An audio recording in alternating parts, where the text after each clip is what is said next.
Team Ontario, every single person, for doing your part, for following the public health measures. Together, we are bending the curve.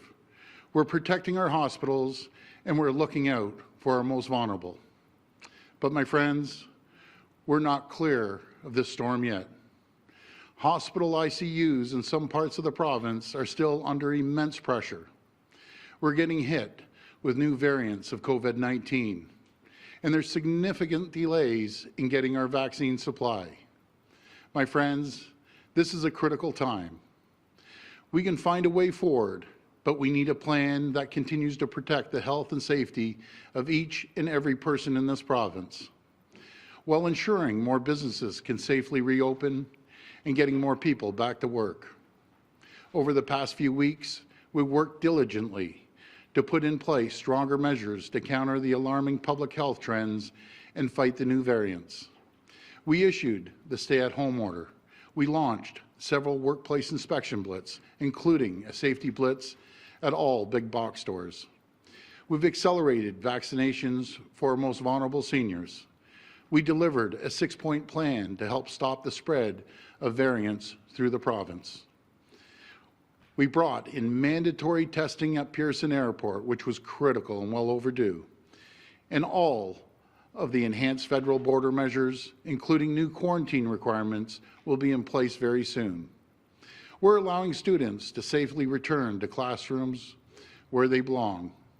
And most importantly, we undertook a review of the COVID-19 response framework. My friends, we can't return to normal, not yet, not while our hospitals could still be overwhelmed. But we can transition out of the province-wide shutdown. Today I'm announcing the declaration of emergency will not be extended past February 9th. We're maintaining shutdown measures in the majority of the public health regions in Ontario for a short time. But we will look to gradually and safely transition all regions to a revised and stronger COVID-19 response framework. Minister Elliott will share more details in a moment.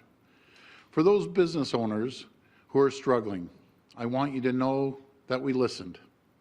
We've been working day and night to find every possible way to safely allow more businesses to reopen. And now we're taking decisive action.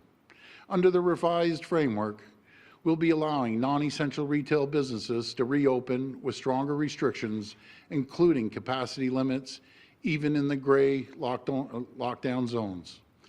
I'm confident with this revised framework in place, with mandatory testing at our borders and a strong plan to stop the spread of these new variants, we will be able to protect our people, our frontline heroes, our communities, and our businesses. But it's still up to each one of us, because we're not out of the woods yet, and I'm still concerned about these variants. We can't let our guard down now. And let me be clear, if we see the numbers spike again, we're prepared to take further action as necessary, because nothing is more important than protecting our people right now. So please, we need to keep bending the curve, and we need to stay home as much as possible. Let's keep small businesses open. Let's keep the kids in school, and let's protect our most vulnerable. Thank you, and God bless the people of Ontario. Now I'll hand it over to Minister Elliott.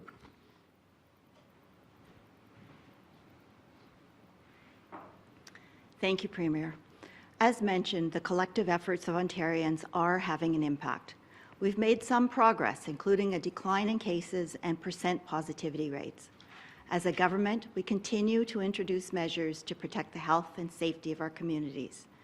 Together with our hospital partners, we are expanding our capacity to respond to COVID-19, including a recent investment of $125 million to expand critical care capacity across the province.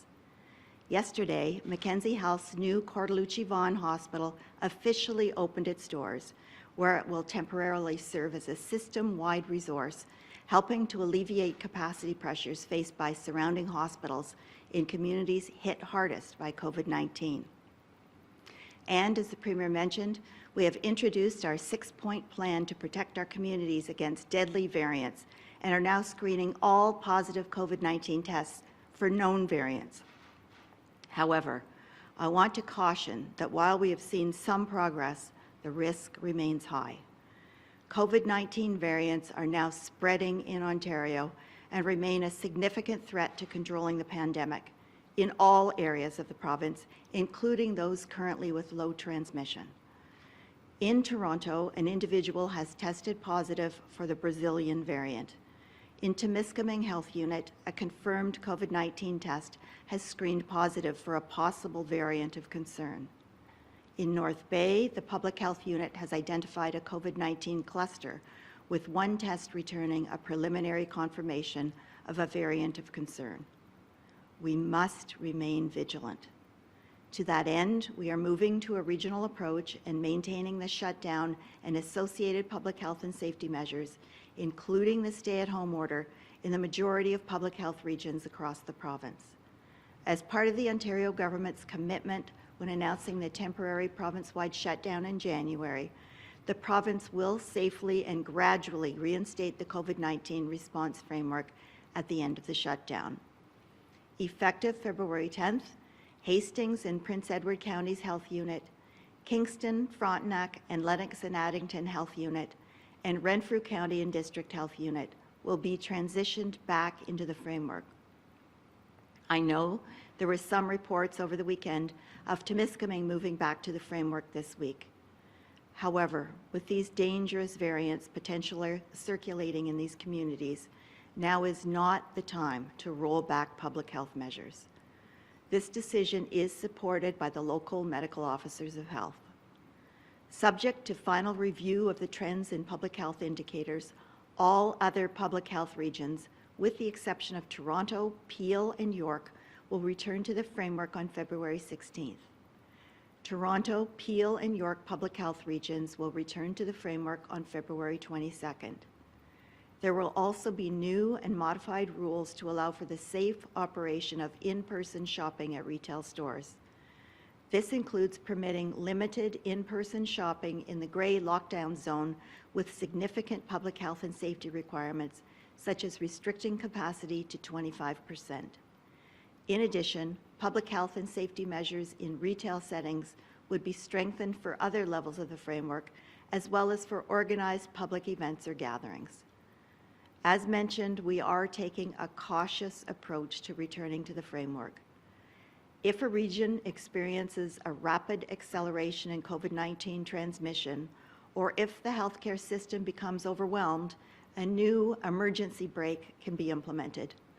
Should this occur, the Chief Medical Officer of Health, in consultation with the local Medical Officer of Health, may advise moving a region into gray lockdown immediately to interrupt transmission. This is not a reopening or a return to normal. It's an acknowledgement that we are making steady progress. As always, it remains critical to continue following public health advice and measures to protect our communities, our most vulnerable populations, and stop the spread of COVID-19. Having all of these measures in place is essential as we continue to roll out COVID-19 vaccines, ensure that our hospital capacity is protected, and that we safeguard our province's most vulnerable. Thank you, and now I'd like to pass it over to Minister Jones.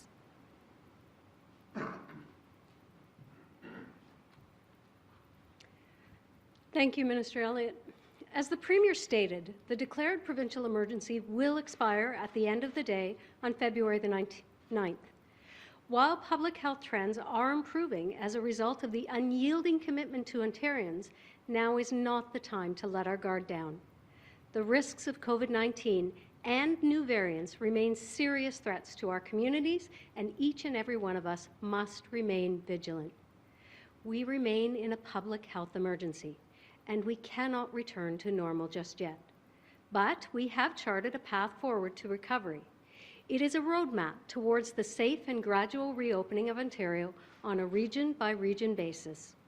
As Minister Elliott mentioned, that is why we have made the decision to maintain a stay-at-home order in most of Ontario, with the exception of 3 public health units. The stay-at-home order will be amended, and individual orders for each public health region will be made. stay-at-home orders for 28 public health regions will remain in place until Tuesday, February the 16th.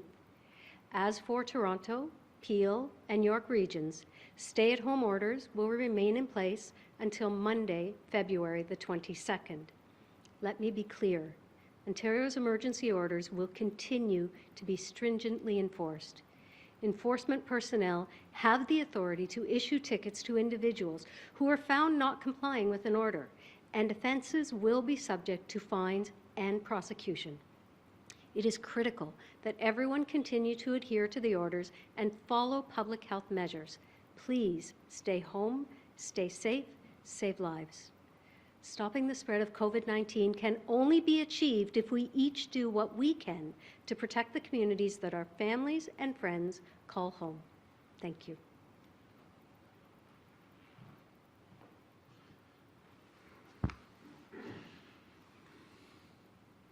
We're ready to take questions. First question comes from Mike Crawley at CBC News. Please go ahead. Hi, Mike.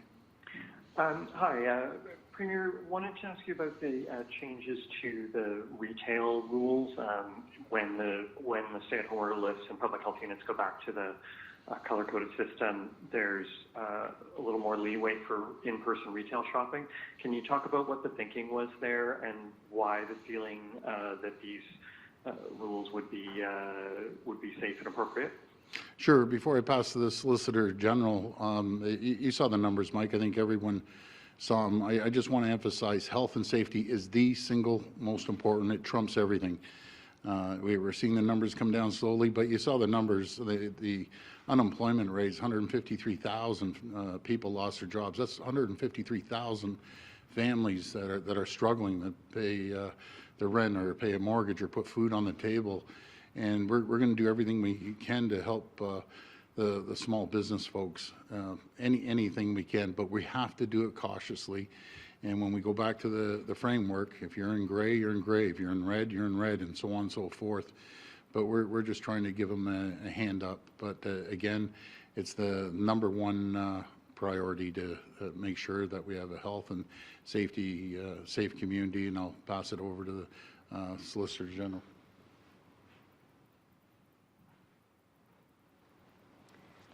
So as the Premier mentioned, 25% limit, but it does allow, and frankly it acknowledges that we want small businesses to open. We appreciate that they can do it safely with that 25% limit, and the Ministry of Labour will continue those workplace inspections to make sure that the rules are adhered to.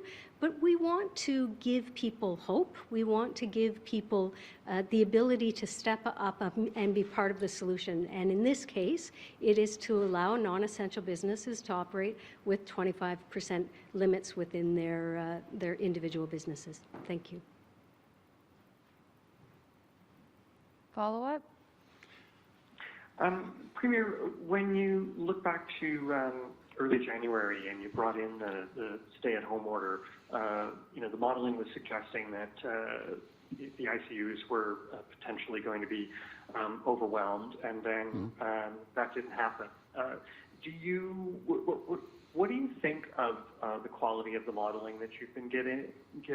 Do you feel that it's been accurate? Has it been too pessimistic? Do you think any of the decisions you made were based on inaccurate representations, perhaps, of what was potentially going to happen? Well, I appreciate the question, Mike, and it's a good question. I listen 100%, not 99.9%, 100% to Dr. Williams and the health table and all the other health leaders in our community, CEOs of hospitals, public health units. I talk to them frequently, and they give us the best advice they can at that given time. As everyone has seen, COVID-19 moves rapidly. With the new variants, it moves rapidly and is very fluid. What we do in January, is not necessarily what we do in February or March, but I give all the credit, honestly, to the people of Ontario. If it wasn't for them, we wouldn't be in this situation. If the people didn't listen to the guidance and the protocol out of the Chief Medical Officer, you know, it would be it'd be a disaster. And there are still some hospitals that, yes, we've seen a little decline in ICUs, but we aren't out of the woods by any means. But I'd like to pass this over to Doc Williams, please. Thank you.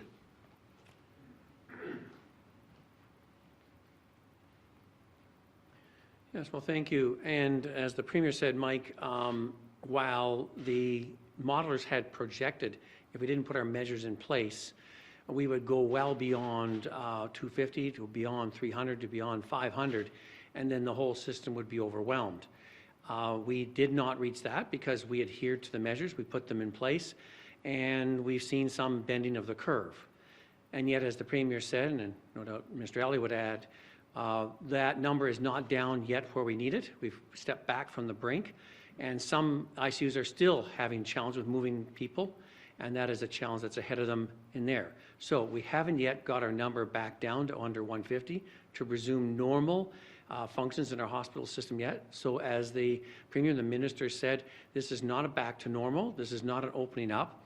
This is a stepping back into the framework. At the same time, it's stepping up to doing even more personal protection and care and caution in what you're doing, your masking, your distancing, your symptoms, because with the variants of concern, we're finding more and more times that people who thought they're asymptomatic are actually spreading. So you're going to have to be more cautious than before when you do partake of some of these services, if and when they come available, and only when it's really essential for you to do so. So our task is still ahead of us.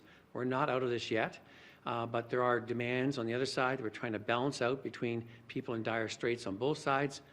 But our success is in what people do personally, what they do in their homes, and how they maintain those disciplines and stay at the task so we can stay where we are and progress further. Next question. Next question comes from Randy Rath at CHCH-TV. Please go ahead. Hi, Randy. Oh, yeah, hi.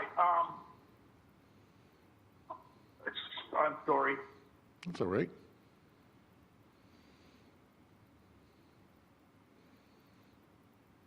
Randy, are you there?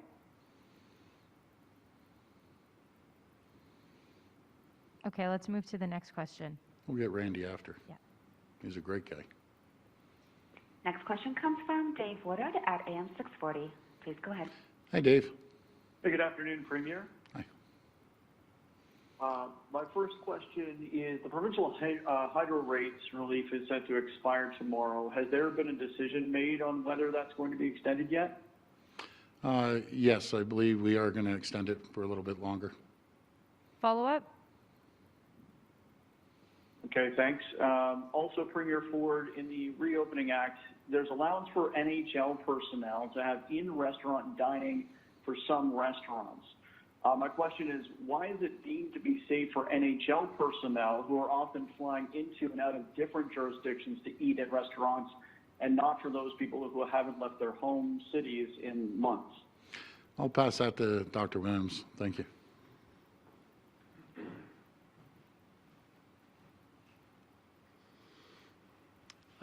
The rules with the NHL are very much strict with their protocols, with their frequent testing, their isolation of their players to the extent, and especially very tight transport within Canada.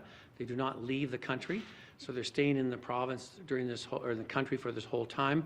There are some players, of course, this is not their home and require some place to have some eating and food facilities, and the NHL has procured that in a tight level of restriction and control.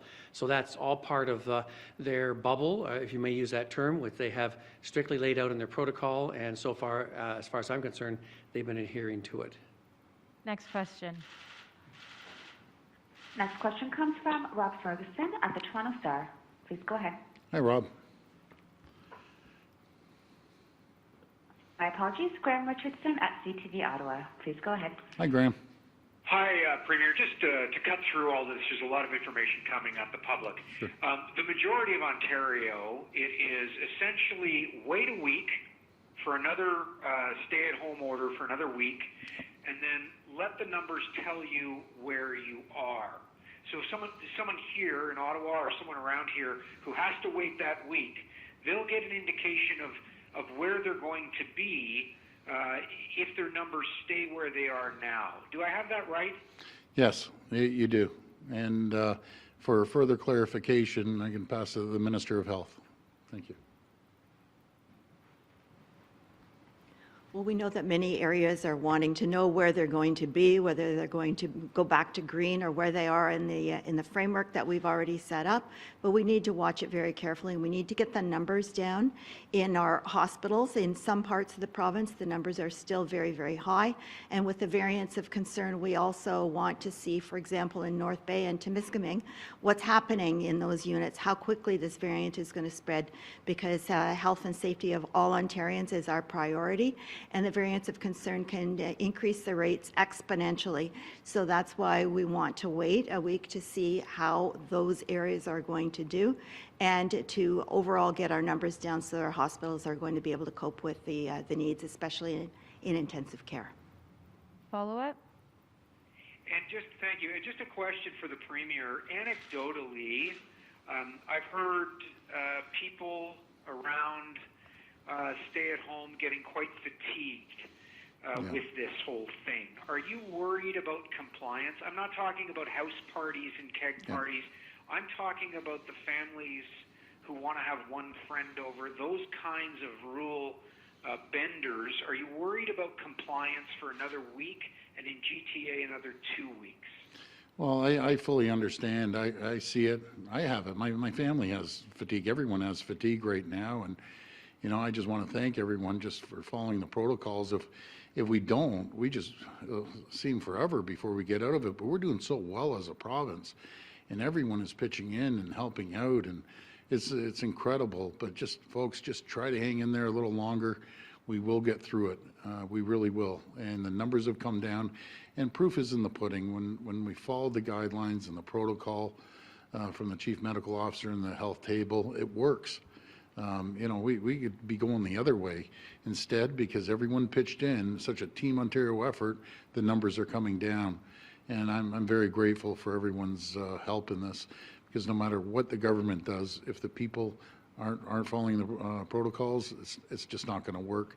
And I can tell you the vast majority of people are. So thank you. I'm very grateful for that. Next question. Next question comes from Jeff Gray at the Globe and Mail. Please go ahead. Hi, Jeff. Oh, hi, thank you. Hi, Premier, Ministers, and Dr. Williams. I wanted to ask about the emergency brake that you refer to. If I got it right, that this is a change from the process that we have now that involves the public health measures table and recommendations on who goes into what color, going to cabinet. The idea here is to speed this up because the variants can move so fast. Have I got that right? That's correct. It's I'll pass it to the Minister of Health. But for instance, if you're in green and all of a sudden we see the UK variant, South African variant, Brazilian variant go into your community, it will switch. We'll put the brakes on immediately because it spreads so quickly, and put the brakes on. And I'll pass it over to the Minister.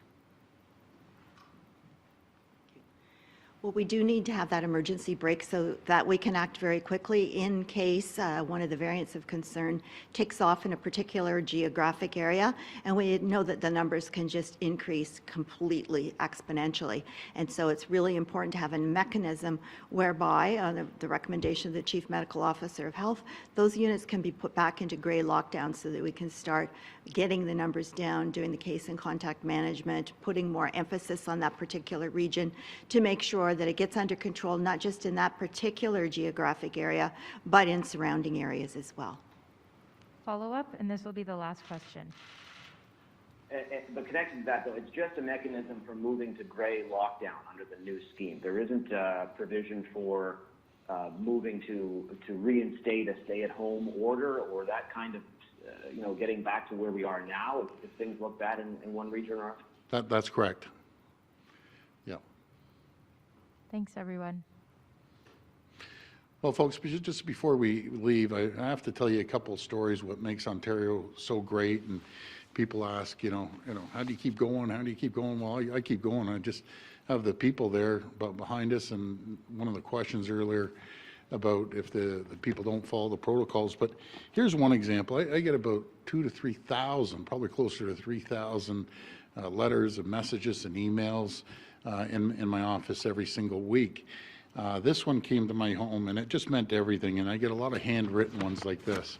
The reason I'm bringing this out is when I read this, it just gives you chills. First of all, it goes through how this person that wrote me, first of all, is a senior. Her husband's a senior living up in Peterborough, and she was a nurse.